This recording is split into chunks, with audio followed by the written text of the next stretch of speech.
Assalamualaikum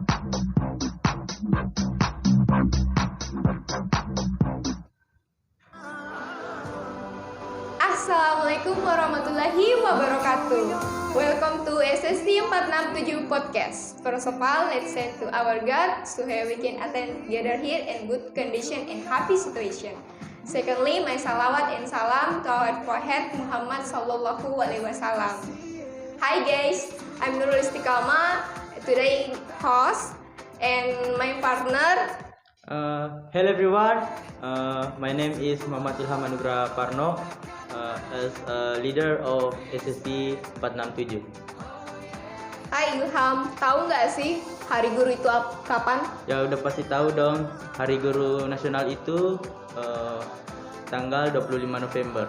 Wah, udah nggak sabar ya, udah dekat. Iya. Hai guys, jangan lupa saksikan podcast kami Special Teacher Day and YouTube on Instagram SSD 467. See you.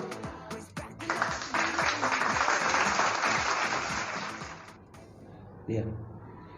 Jadi untuk pembahasan ini menyangkut sedikit pendidikan di Sulawesi Selatan. Kita awali dengan adanya penerapan kebijakan politik etis yang dilakukan oleh Belanda. Itu salah satu dari politik etis itu adalah pendidikan, yang lainnya adalah irigasi dan transmigrasi.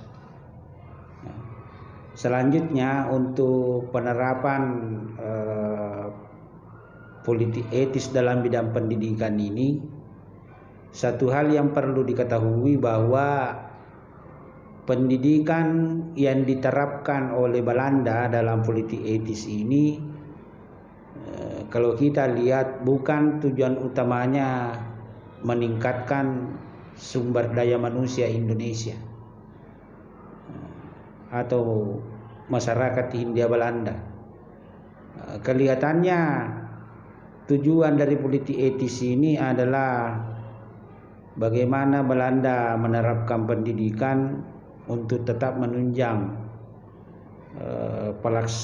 pelaksanaan dari praktek kolonialisme dan imperialismenya itu, yaitu tujuannya adalah untuk mendapatkan tenaga administrasi yang bisa dibayar dengan gaji yang rendah. Jadi itu tujuan utamanya, bukan untuk meningkatkan supaya bangsa Indonesia itu memiliki kemampuan sama dengan Belanda. Makanya juga bahwa dalam praktek pendidikan dalam hal ini, dalam membangun sekolah-sekolah di Indonesia, untuk daerah-daerah, sekolah yang dibangun itu kebanyakan hanya setingkat SMP di daerah, sedangkan untuk sekolah lanjutan atas, kalau yang diistilahkan di situ adalah AMS, Algemene Middelbare School, itu kelihatannya hanya banyak di Pulau Jawa, termasuk perguruan tingginya. Dalam menerapkan pendidikan ini, karena tujuannya tadi itu Belanda untuk mendapatkan tenaga administrasi di tingkat daerah tadi, itu hanya setingkat dengan SMP. Dan untuk membatasi supaya peserta didik dari pribumi itu tidak terlalu banyak masuk dalam pendidikan, inilah strateginya Belanda, bahwa dalam pelaksanaan pendidikannya itu dikenakan biaya yang mahal. Yang saya dapat informasinya dulu bahwa untuk pendidikan setingkat AMS yang pernah saya tahu, itu biaya pendidikannya sangat mahal dan itu ditaksir kalau dinilai dengan materi berupa hewan, untuk 1 bulan biaya pendidikan itu senilai 1,5 ekor kerbau, ya, 1,5 ekor kerbau. Jadi bisa dibayangkan itu bagaimana mahalnya biaya pendidikan waktu itu, sehingga peserta-peserta didik yang bisa masuk di situ hanya para keluarga raja. Nah, makanya kalau kita lihat masyarakat pribumi yang bisa menempuh pendidikan tinggi itu, atau yang bisa memasuki sekolah sampai di perguruan tinggi, itu hanya bangsawan-bangsawan dari Jawa. Yang lainnya ada dari Sumatera. Yang dari Sumatera ini bisa mengikuti pendidikan tinggi di Jawa, itu mereka yang berasal dari Sumatera Barat, karena di sana masyarakat Sumatera Barat itu mereka punya dana yang diistilahkan dengan dana komunal, yaitu dana yang dikelola oleh kelompok masyarakat, dan itu digunakan untuk keperluan masyarakat itu sendiri. Jadi masyarakat Sumatera Barat itu seperti Pak Hatta, Pak Yamin, biaya pendidikannya itu bukan biaya pendidikan pribadi, tapi itu biaya pendidikan yang dikumpul untuk anggota keluarga mereka, yang diistilahkan tadi dengan dana komunal. Itu untuk masyarakat Sumatera. Sedangkan di Kalimantan, karena ada juga yang mampu mencapai pendidikan tinggi itu, nah, itu juga dari bangsawan mereka. Sedangkan untuk Indonesia Timur ada 2 daerah di situ, yaitu daerah Maluku dengan Manado. Kedua daerah ini pemuda-pemudanya juga bisa menempuh pendidikan sampai di perguruan tinggi, karena mereka mendapat dispensasi dari pemerintah Belanda atas dasar sama-sama beragama Nasrani. Jadi orang Maluku, dalam hal ini orang Ambon, termasuk orang Manado, itu pendidikannya bisa mencapai perguruan tinggi. Nah, ditambah daerah sedikit di daerahnya itu yang juga ini masyarakatnya ada yang beragama Nasrani, yaitu Provinsi Sunda Kecil, dalam hal ini daerah Nusa Tenggara. Karena di situ dilihat dari gubernur pertamanya itu adalah orang Bali, itu Mr. Iketut Puja. Jadi begitu gambaran umum mengenai pelaksanaan pendidikan di wilayah Hindia Belanda. Yang saya tekankan tadi bahwa tujuan utamanya adalah untuk mendapatkan tenaga-tenaga administrasi yang bisa dipekerjakan oleh Belanda dengan gaji yang murah. Nah, untuk Sulawesi Selatan, bangsawan kita di sini itu tidak sama dengan di Belanda, di Jawa. Ya, bangsawan kita di Sulawesi Selatan ini kalau dibandingkan dengan bangsawan Belanda, kita agak di bawah. Makanya dari keluarga-keluarga raja di Sulawesi Selatan, termasuk Bone, Makassar, Luwu, 2-3 kerajaan besar ini hanya sedikit dari mereka yang bisa menempuh pendidikan sampai AMS yang setingkat dengan SMA. Adapun kalau pendidikan mereka itu ya paling sebatas SMP, karena itu sudah ada di kota-kota di Sulawesi Selatan seperti Makassar, sudah ada pendidikannya setingkat SMP, ada di situ. Mulo, ya.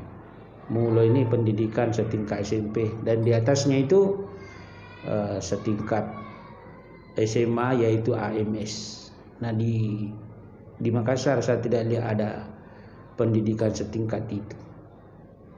Nah, makanya dari Sulawesi Selatan ini sedikit sekali pemuda kita dari Sulawesi Selatan, termasuk dari keluarga bangsawan, anak-anak raja yang bisa mengikuti pendidikan. Karena itu tadi kemampuan dalam finansialnya, kemampuan dalam membayar biaya pendidikan yang memang disengaja oleh Belanda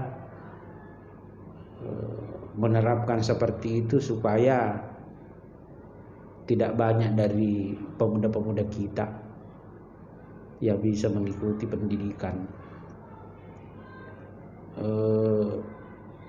Saya kira itu gambaran singkatnya tentang pelaksanaan pendidikan di Sulawesi Selatan, di mana kita Sulawesi Selatan minim sekali. Ya, yang saya tahu itu ada 3 tokoh ya dari Sulawesi Selatan yang baru berpendidikan AMS atau SMA itu tahun 45 waktu kita merdeka. Jadi ada ratusan sarjana di Indonesia tahun 1945, yang dari Sulawesi Selatan itu hanya 3 yang berpendidikan setingkat SMA. Jadi tidak ada sarjana biar 1 keturunan Bugis, Makassar, Mandar, Toraja, tidak ada. Ya, yang ada itu dari Jawa, dari Sumatera, Kalimantan dan daerah itu tadi. Yang dari Sulawesi Selatan tidak ada. Yang saya ingat itu ada Andi Pangeran Paterani dan Andi Sultan dari Toraja. Satu lagi saya lupa siapa orangnya itu. Itu informasi yang saya dapat selama ini. Jadi begitu kira-kira mengenai pelaksanaan pendidikan di Sulawesi Selatan. Seperti yang kita ketahui bahwa sekolah SMA Negeri 2 Sidrap menganut kurikulum Merdeka Belajar, yang dimana siswanya diberi kesempatan untuk aktif di luar kelas, untuk memperdalam dan mempertajam ilmu pengetahuan yang tidak diperoleh dan dikonsumsi di dalam kelas. Dan menurut saya kurikulum Merdeka ini sangat berperan penting dalam membangun watak karakter siswa dan memberikan dan membangun rasa kepercayaan diri siswa mengenai bagaimana sih pelajaran di luar kelas itu, dan bagaimana cara kita untuk berkreatif, inovatif, dan tentu hal itu dibutuhkan oleh seorang siswa untuk membangun watak dan keterampilannya. Dan menurut saya Merdeka Belajar itu sendiri berperan penting dalam hal membangun yang saya sampaikan tadi. Dan harapan saya tentang sekolah SMA Negeri 2 Sidrap, tentu sebagai pelajar yang bersekolah di SMA Negeri 2 Sidrap, harapan saya sangat tinggi, yaitu SMA Negeri 2 Sidrap dapat bersaing dengan sekolah-sekolah lain yang notabene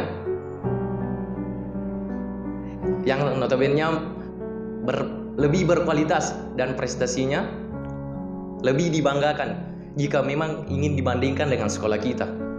Dan saya sebagai ketua OSIS mewakili siswi SMA Negeri 2 Sidrap atas nama Fadil Rojbini ingin mengharapkan bahwasannya sekolah ini itu unggul baik dalam prestasi maupun program kerja sekolah itu sendiri, yang menjadikan cerminan bagi sekolah-sekolah lain untuk membangun sekolahnya yang berdasarkan apa yang kita terapkan di sekolah ini.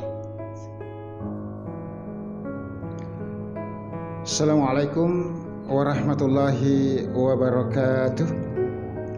Bismillahirrahmanirrahim. Alhamdulillahirabbil alamin. Wassalatu wassalamu ala Rasulillah, amma ba'd. Pertama-tama marilah kita senantiasa bersyukur kepada Allah Subhanahu wa taala atas segala limpahan rahmat, taufik serta hidayahnya kepada kita semua, sehingga pada hari ini, hari Jumat tanggal 25 November 2022, tentunya kita patut bersyukur sebagai warga Persatuan Guru Republik Indonesia, di mana pada hari ini kita berulang tahun yang ke-77 HUT PGRI dan Hari Guru Nasional yang ke-77 kita sama-sama peringati hari ini. Sebagai organisasi profesi, kita patut bersyukur karena peran guru strategis sebagai pentransfer nilai-nilai keilmuan kepada peserta didik kita patut kita syukuri dengan berbagai kegiatan-kegiatan yang kita lakukan dalam rangka meningkatkan inovasi pembelajaran kepada para siswa kita. Apalagi sekarang ini kita mencoba untuk menerapkan kurikulum Merdeka Belajar Mandiri Berubah, khususnya di UPT SMA Negeri 2 Sidrap ini. Tentunya kita harus maklumi bahwa peran strategis sebagai seorang guru sangat dilatar belakangi sebuah hal yang sangat realistis, bahwa peran serta sebagai seorang guru itu kalau bisa saya mengatakan bahwa kita ini guru adalah pewaris para ulama. Bahkan kalau saya bisa mengutip salah satu firman Allah Subhanahu wa taala di dalam Al-Qur'an, innama yakhsyallahu min ibadihil ulama. Sesungguhnya yang paling takut di antara kamu di sisi Allah itu adalah para ulama. Ulama dalam pengertian yang luas, bahwa siapapun yang mengajarkan satu ilmu kepada orang yang memang kita memiliki kapasitas ilmu, maka itu bisa dikategorikan sebagai ulama. Nah, oleh karena itu, apa makna ketakutan kita kepada Allah sebagai seorang ulama? Ketika ketakutan kita kepada Allah Subhanahu wa taala tidak ada, maka predikat itu sebagai seorang ulama itu dengan sendirinya akan hilang. Dengan harapan bahwa itulah karakter yang harus kita miliki sebagai seorang guru. Nah, kalau kita melihat peran serta strategis sebagai seorang guru juga itu dapat dilihat dalam sebuah hadis Rasulullah SAW yang berbunyi, al ulama warasatul anbiya. Jadi peran serta kita sebagai seorang guru ini itu tidak lepas dari peran sebagai seorang ulama yang punya pengetahuan yang mumpuni untuk mendidik anak-anak kita. Jadi dalam arti sempit tidak boleh artikan bahwa ulama itu hanya orang-orang yang mempunyai pengetahuan atau keilmuan yang berbasis agama. Tapi semua sumber ilmu pengetahuan itu, apakah ilmu dunia atau ilmu agama, itu bisa dikategorikan sebagai seorang ulama. Nah, dalam hal ini guru di dalam menyampaikan keilmuan kepada peserta didik itu tentunya merupakan sebuah peran strategis dalam rangka menciptakan generasi-generasi muda kita untuk melanjutkan regenerasi kepemimpinan bangsa agama di masa yang akan datang. Oleh karena itu tepat sekali pada momen peringatan atau perayaan Hari Guru Nasional ke-77 tahun ini yang bertemakan yaitu Guru Bangkit, Pulihkan Pendidikan, Indonesia Kuat, Indonesia Maju. Sebagai salah satu organisasi profesi di UPT SMA Negeri 2 Sidrap.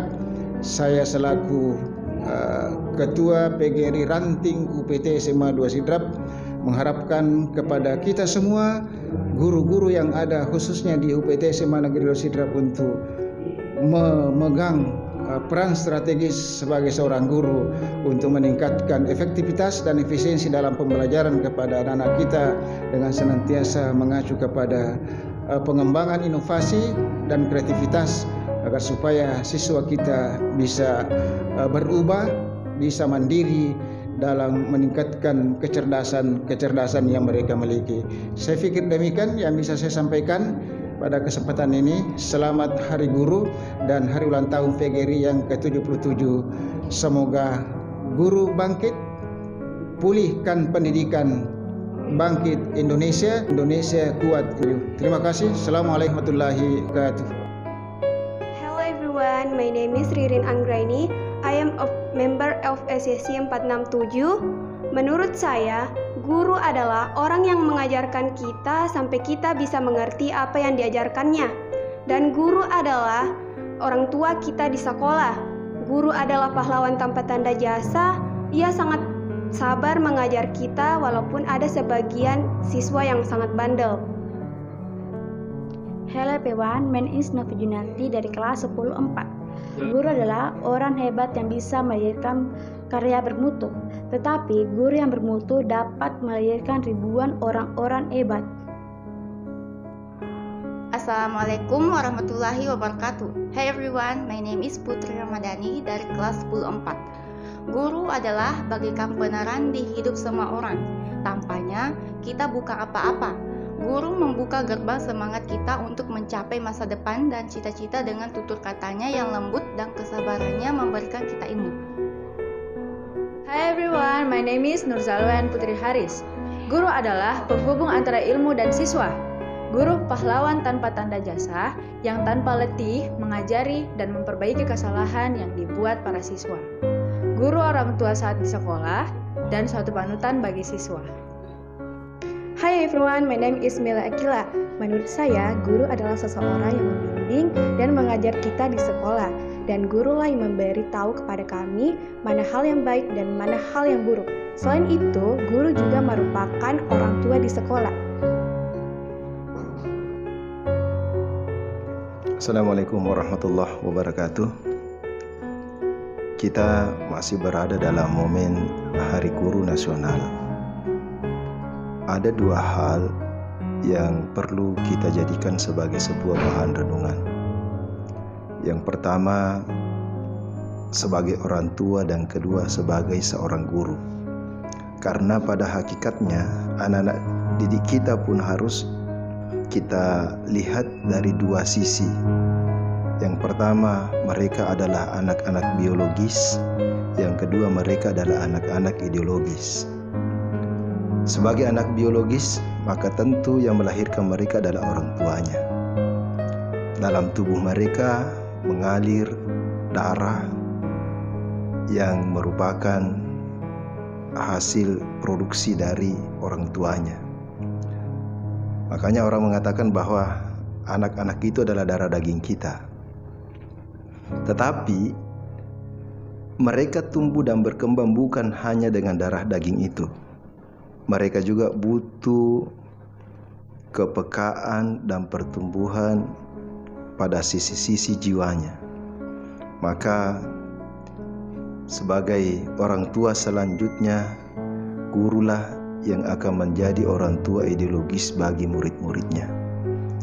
Sehingga kalau kedua hal ini mampu menyatu dalam menjalankan perang untuk perkembangan seorang anak, maka pastilah perkembangan anak itu akan mencapai perkembangan yang ideal, yaitu adanya kerjasama antara orang tua biologis, yaitu orang tua yang melahirkan, dan orang tua ideologis, yaitu guru-guru itu sendiri. Sampai pada titik ini, kita harus menyadari bahwa murid-murid kita adalah manusia. Mereka bukan benda mati. Mereka adalah orang-orang yang memiliki perasaan, memiliki jiwa. Olehnya itu, dalam proses pendidikan sebagai orang tua ideologis, kita pun harus memperlakukan mereka sebagaimana layaknya manusia. Makanya menjadi seorang guru, menjadi seorang orang tua yang ideologis memang butuh kepiawaian sendiri. Kita harus memiliki kepekaan seni dalam mendidik anak-anak kita. Seorang guru, dia harus memahami bahwa mendidik itu adalah seni menata hati dengan kesabaran. Karena tanpa itu kita tidak akan bisa mendidik anak-anak kita dengan berbagai pola perilaku yang mereka miliki. Yang kedua, mendidik adalah seni menata pikiran, di mana sebelum kita mengajar, kita harus memiliki ilmunya. Makanya seorang guru itu tidak pernah berhenti belajar. Apa yang akan dia ajarkan kalau dia tidak memiliki bahan untuk diajarkan? Maka setiap saat seorang guru akan terus belajar. Karena baginya, apa yang dituangkan dalam proses pembelajarannya, disitulah seninya. Kemudian yang ketiga, bahwa mendidik adalah seni untuk menumbuhkan motivasi dan potensi pada anak didik kita. Kebanggaan kita ketika apa yang kita ajarkan mereka mampu pahami, ketika apa yang kita ajarkan mereka mampu amalkan dengan baik pada sisi-sisi kehidupannya. Olehnya itu, sekali lagi pendidikan akan berhasil ketika antara orang tua biologis atau orang tua dalam keluarga dan orang tua ideologis menjadi satu visi. Makanya kalau kita ingin memiliki generasi-generasi yang terdidik dengan baik, maka jadilah orang tua sekaligus guru dan guru sekaligus orang tua bagi murid-murid kita.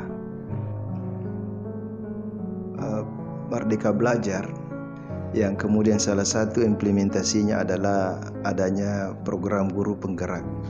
Pada hakikatnya, apa yang kami dapatkan dari program guru penggerak selama ini adalah sebuah proses penyadaran akan keberadaan diri kita sebagai seorang guru.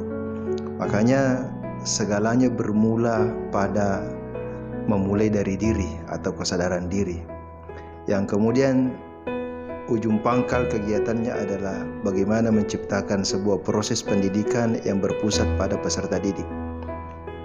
Maka dengan proses penyadaran diri ini, kekuatan-kekuatan mental, penataan emosi yang harus dimiliki oleh seorang guru menjadi tonggak keberhasilan untuk menciptakan sebuah proses pembelajaran yang berpusat pada murid. Dalam pendidikan paradigma lama, guru memiliki posisi sebagai superior. Artinya apa? Apa yang diinginkan guru itu yang harus terlaksana pada murid-muridnya. Tetapi pendidikan paradigma masa kini yang dianut oleh guru penggerak, bahwa guru mesti menciptakan pelayanan semaksimal mungkin kepada murid-muridnya, sehingga murid-murid itu dapat berkembang dan bertumbuh secara maksimal untuk mencapai titik-titik keselamatan dan kebahagiaan, baik kedudukannya sebagai manusia maupun kedudukannya dalam masyarakat. Olehnya itu, proses pendidikan guru penggerak ini sekali lagi menitik beratkan pada kesadaran kita untuk merubah paradigma mengajar kita, dan merubah paradigma pendekatan kita, merubah paradigma penilaian kita terhadap murid-murid kita. Ki Hajar Dewantara sudah memberikan sebuah titik tolak dalam sebuah kerangka filosofisnya yang disebut dengan trikon yang tertorehkan dalam Inggarsa Sungtulada Imadya Mangungkarsa Tuturi Handayani. Kalau istilah ini dalam perspektif Bugis, rioloi napati ruang, ritange naparagaraga, rimundriwi napampiri. Maka sebagai seorang guru yang menjadi pemimpin dalam proses pembelajaran, dia mesti menempatkan diri dalam 3 posisi tersebut. Di depan, guru itu harus tampil sebagai teladan. Makanya Khalil Gibran mengatakan gini, ajarilah murid-muridmu dengan perbuatan sebelum engkau mengajarinya dengan kata-kata. Kemudian di tengah, seorang guru harus mampu membangkitkan semangat harus mampu membangun kolaborasi di antara dirinya dengan muridnya ataukah di antara murid-muridnya, sehingga dengan kolaborasi itu akan tercipta sebuah tatanan pendidikan yang menyenangkan, di mana di sana tertanam nilai-nilai kebersamaan, nilai-nilai gotong royong, nilai-nilai sosial sebagaimana yang diharapkan menjadi salah satu tujuan dari pendidikan itu sendiri. Kemudian seorang guru di belakang dia harus tetap menjadi pendorong, menjadi seorang motivator, menjadi seorang inspirator. Guru yang hebat adalah tak kalah kemudian ia menjadi inspirasi bagi murid-muridnya. Setiap kata-katanya, perbuatannya itu selalu menjadi inspirasi, sehingga murid-muridnya akan mengenang dia dalam waktu kapanpun, karena dari kata-katanya, dari perilakunya selalu lahir inspirasi yang memberikan semangat dan dorongan bagi murid-muridnya. Perkenalkan, nama saya Muhammad Alimin SPD MSI selaku Ketua MKPS Kabupaten Sidrap dan Sekretaris APSI Provinsi Sulawesi Selatan. Jadi Bapak-bapak dan Ibu, bahwa tema kita dalam kesempatan ini adalah tentang platform Merdeka Mengajar.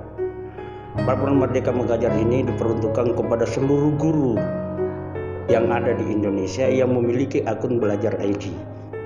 Jadi sangat penting sekali itu akun Belajar ID. Di dalamnya akun dalam PMM ini terdiri dari beberapa fitur-fitur yang sangat membantu guru-guru kita, mulai dari asesmen untuk dijadikan latihan kepada anak-anak kita, kemudian juga ada komunitas, kemudian ada perangkat ajar, kemudian ada lagi juga bukti karya dan nonton video di dalamnya. Dan perlu kita pahami bahwa PMM ini adalah merupakan suatu fitur atau suatu alat yang digunakan Kemendikbud untuk memantau sekolah di seluruh Indonesia. Yang jadi persoalan selama ini adalah terjadinya miskomunikasi di antara teman-teman di sekolah. Yang pertama, bahwa yang bisa memanfaatkan itu, yang punya kewajiban itu cuma hanya guru yang mengajar di kelas yang ber-IKM. Padahal sebenarnya tidak. Sekolah itu selama PM itu guru itu memiliki akun belajar ini, itu sudah harus memiliki itu dan harus memasuki dan menjelajah melalui fitur-fitur itu, termasuk pelatihan mandiri. Pelatihan mandiri isinya itu di dalam ada beberapa bagian-bagian topik yang sangat penting dan berguna kepada kita semua, kepada guru dan kepada siswa kita itu sendiri. Setelah nonton video ada ada pelatihannya, istilahnya kita menjawab soal-soal, kemudian kita refleksi dan sampai selesai. Dan itu sudah terbaca di laman Kemendikbud bagaimana pergerakan-pergerakan dari sekolah-sekolah itu memanfaatkan PMM. Seperti kita ketahui, di Sidrap itu ada 3 sekolah yang ber-IKM, yaitu SMA 1, SMA 2 dengan SMA 3. SMA 1 dengan SMA 2 itu adalah kurikulum berubah mandiri. SMA 3 itu adalah mandiri belajar, tetapi dia juga terbaca di Kemendikbud. Sementara yang lain adalah persiapan kita untuk menghadapi 2023-2024. 2023-2024. Jadi bagi sekolah-sekolah yang ber-IKM, bagi sekolah yang belum ber-IKM ini silahkan mempersiapkan diri dengan memanfaatkan fitur-fitur yang ada di PMM. Sementara kami berharap selaku Ketua MKPS Kabupaten Sidrap, khususnya di Kabupaten Sidrap dan Indrakan, agar kiranya memanfaatkan fitur-fitur itu yang ada di PMM untuk menggerakkan bagaimana pergerakan di sekolah-sekolah Bapak dan Ibu, sehingga terbaca di laman dashboard Kemendikbud bahwa sekolah-sekolah yang ada di situ sudah bergerak sesuai dengan harapan yang diinginkan, dan memanfaatkan fitur-fitur bukan hanya untuk menonton saja, tetapi mendownload apa-apa yang dibutuhkan untuk dipakai membelajarkan anak menuju merdeka belajar. Saya rasa itu mungkin barangkali Pak. Makasih banyak kepada guru bahasa Inggris dari SMA 2 Sidrap, sangat sukses, bagus sekali dengan sistem yang dipakai ini untuk bagaimana memberikan informasi yang positif terhadap masyarakat, terutama kita di pendidikan. Makasih. Assalamualaikum warahmatullahi wabarakatuh.